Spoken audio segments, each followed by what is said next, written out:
Your tent collapsed. Again. The wind hit 40 miles per hour and the poles bent. The stakes pulled out. The fabric tore at the seams. And now you're standing in a storm with a pile of broken camping gear and no shelter. You thought modern tents were engineered. Lightweight aluminum, ripstop nylon, aerodynamic profiles. But the first serious wind proved all of that was designed for ideal conditions, not survival. Your tent was built for weekend trips where the forecast is checked. It wasn't built for a storm that lasts for days, where shelter failure means death. Meanwhile, on the steppes of Central Asia, Mongolian herders have been living in portable shelters called yurts for over 3,000 years. They face winds that regularly exceed 60 miles per hour, winter storms with gusts over 100, conditions that would shred your tent in minutes. And the yurt just sits there. Doesn't collapse, doesn't even shudder. Let me show you why your tent is a death trap in real wind, and how a 3,000-year-old design survives what modern shelters can't. First, let's understand why your tent failed. It's a tension structure. Flexible poles bend into arcs, fabric stretches over them, and guy lines anchor it all down. The entire system relies on balanced tension. When wind hits, it pushes on one side and creates suction on the other. The fabric billows, the poles flex. If the wind is strong enough, something gives. Poles snap, fabric tears, and the whole thing collapses or becomes a kite. A tension structure has no inherent rigidity. One broken pole and the entire shelter fails. Tent designers try to compensate with stronger poles or more guy lines, but they're fighting physics. A tension structure in high wind is always on the edge of failure. You're just gambling the wind won't exceed the design limits. Now let's look at the yurt. It's not a tension structure, it's a compression structure with a circular plan, a completely different engineering principle. And that difference is why it survives. A yurt has four main parts: the lattice wall, the roof poles, the compression ring, and the covering. The lattice is an expandable wooden framework, like a giant folding baby gate. You expand it into a circle, tie the ends together, and you have a self-supporting cylindrical wall. This lattice is the foundation. It supports the entire roof. Next, the roof poles. These are straight wooden poles that rest on the lattice wall at one end and fit into a central compression ring at the other. This ring is a heavy wooden hoop suspended at the center, held up only by the roof poles themselves. Here's the brilliant part. The roof poles are in compression. They're pushing downward on the lattice wall and outward against the compression ring. The ring is trying to expand from this force, and the walls are trying to collapse inward. These two powerful forces perfectly balance each other out.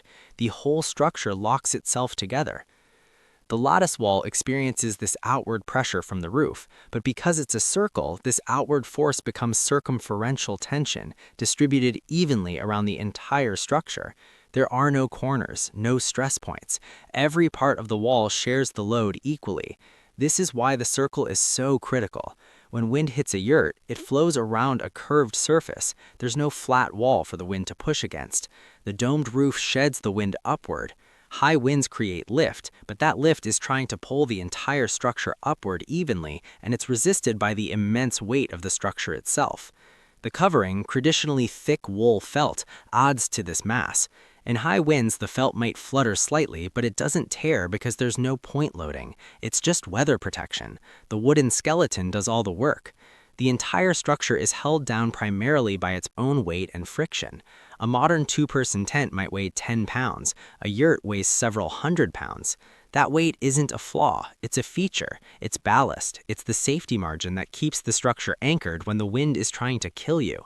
You can't backpack a yurt, but nomadic herders moved them for centuries on pack animals, setting up a new camp in just a few hours. For a semi-permanent shelter, that mass is an advantage. Let's talk performance. Mongolian herders live on open steppes, no trees, no hills, just flat grassland and constant wind. Winter storms bring winds over 60 miles per hour with gusts over 100. Yurts sit through these storms without damage. There are documented cases of yurts surviving winds that destroyed modern buildings and vehicles around them. Why? Because the design was refined over 3,000 years by people whose lives depended on it. This isn't theoretical engineering. This is survival-tested architecture. The yurts that failed were abandoned. The designs that worked were copied. 3 millennia of evolutionary pressure created a nearly perfect portable shelter. A modern four-season mountaineering tent is rated for winds up to maybe 60 miles per hour. Above that, it's a gamble. A yurt, people live in them year-round where 60 miles per hour is just a normal Tuesday. In the 1990s, researchers in Mongolia studied yurt performance during winter storms. They set up modern tents nearby. The tents failed at 40 to 50 miles per hour. Poles bent, fabric ripped. The yurts, experiencing winds over 70 miles per hour, just deflected slightly and stood firm. No damage. In 2011, a tornado passed near a yurt camp in the United States. Modern buildings lost roofs and walls. The yurts survived. The owners reported the structures flexed and shifted but didn't break. Once the wind passed, they just patched the fabric and moved on. Of course, no structure is indestructible. A yurt's compression ring can crack if the wood is flawed. The lattice can collapse if it's not tied securely. But the failure threshold is incredibly high, and a failure is rarely catastrophic. The structure is designed to be repaired with hand tools and local materials. So, you're standing in the ruins of your tent. The wind is still howling. You can buy another tent and hope the next storm isn't as bad, or you can understand the principles of a structure that doesn't fail. Your tent is engineered for convenience, lightweight, fast setup, compact storage. These are great for recreation. They're weaknesses for survival. The yurt is engineered for reliability. It's heavier, it takes longer to set up, but once it's up, it stays up. Wind, storms, months of weather, the yurt doesn't care. That's the difference between camping gear and survival gear. One works until conditions get bad. The other works especially when conditions get bad. Circular plan, compression structure, heavy wooden components. These aren't decorative features. They are the engineering decisions made by people who couldn't afford to have their shelter fail. The next time the storm hits, you could be standing in the rain with a pile of broken poles.